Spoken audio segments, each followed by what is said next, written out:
Buenas tardes, compañeros y profesora. El día de hoy les hablaré del timo.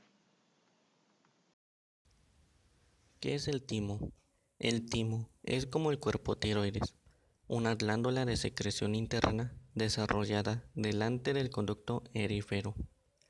Además, es un órgano cervicotorácico, impar y mediano.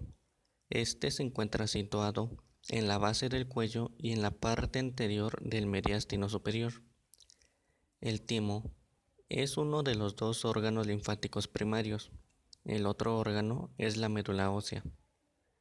Este se asemeja a las glándulas endocrinas, no solo porque se desarrolla a partir del tercer arco branquial, sino también porque tiene la estructura de una glándula de secreción interna.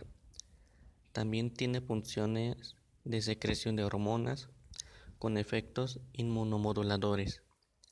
Su acción en la formación de los linfocitos y las funciones de inmunidad le confieren gran importancia funcional. Esta última es predominante en los neonatos y los niños. El timo entra en regresión a partir de la pubertad, cuando los principales tejidos linfoides están plenamente desarrollados. En el adulto está representado por vestigios fibrodiposos que sustituyen una buena parte de su parénquima. Se encuentra situado en el mediastino anterior, entre los dos pulmones, por detrás del esternón, delante del corazón y de los grandes vasos. Su color es rosado en el feto y grisáceo en el niño. Su consistencia es más débil o blanda que la de la tiroides, que es un órgano blando, fácilmente reversible. Su volumen aumenta hasta el segundo año. Después se reduce gradualmente hasta la edad adulta. En el recién nacido, mide 5 centímetros de lado por 15 milímetros de ancho y 15 de espesor. Pesa 5 gramos por término medio. Su peso específico es de 1,071 en el recién nacido. Su forma es alargada de arriba hacia abajo y aplanada en sentido anteroposterior. En él se describen un cuerpo que concentra la mayor parte del órgano, con dos lóbulos aplicados uno contra el otro, separados por un plano conjuntivo oblicuo hacia atrás y a la izquierda. Una extremidad superior. Esta está con dos cuernos que ascienden hasta la proximidad de la glándula tiroides, y la extremidad inferior o base, bastante ancha, que a veces se le observa bifurcada.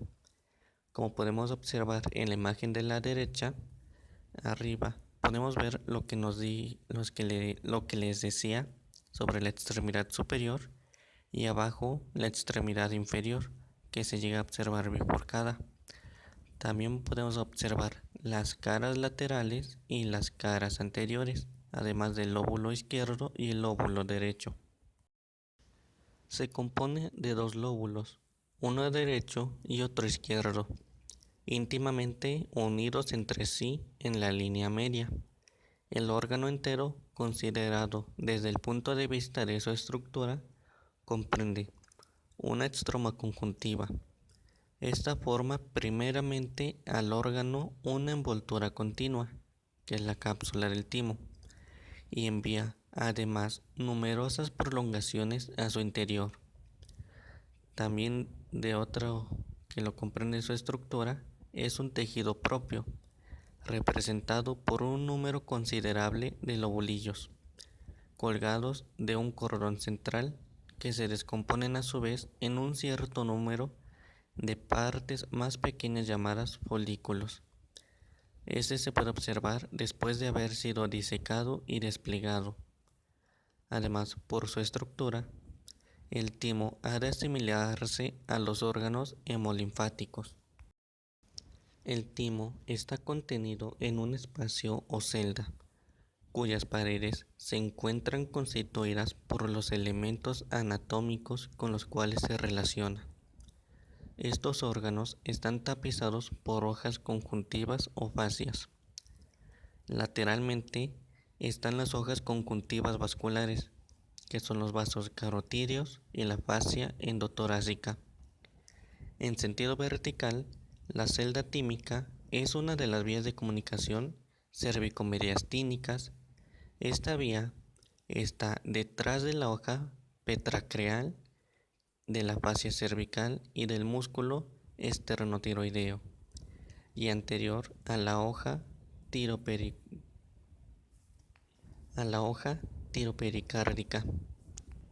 Es una comunicación bastante profunda subfacial y submuscular, que se expande hacia abajo por delante de los grandes vasos y del pericardio. Además, el timo está separado de las paredes de su celda por un tejido conjuntivo del cual puede ser separado y donde se puede disecar y reconocer sus raíces vasculonerviosas. Las arterias destinadas al timo se dividen en tres grupos, que son arterias tímicas superiores, arterias tímicas laterales y arteria tímica posterior. Las arterias tímicas superiores llegan al timo por sus extremidades superiores, provenientes de la arteria tiroidea inferior. Las arterias tímicas laterales son originadas en la arteria torácica interna, llegan a los lóbulos del timo, y la arteria tímica posterior o la arteria tímica central procede del tronco brachiocefálico en la proximidad de su origen en el arco de la aorta o directamente de él, y se distribuyen por los dos lóbulos.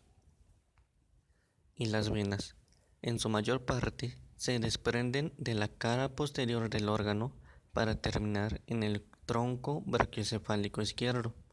Algunas menos importantes van a las mamarias internas, a las pericárdicas y a las tiroides inferiores. Y los linfáticos se reúnen en 3 o 4 troncos que terminan en los ganglios retroesternales, y los nervios emanan del gran simpático y tal vez del nemogástrico. Las funciones del timo son complejas, como lo son las de los elementos a los cuales él asegura su formación, los linfocitos. Este órgano también desempeña una acción sobre la evolución de las enfermedades autoinmunitarias. En consecuencia, la timectomía puede mejorar los síntomas de la miastenia gravis,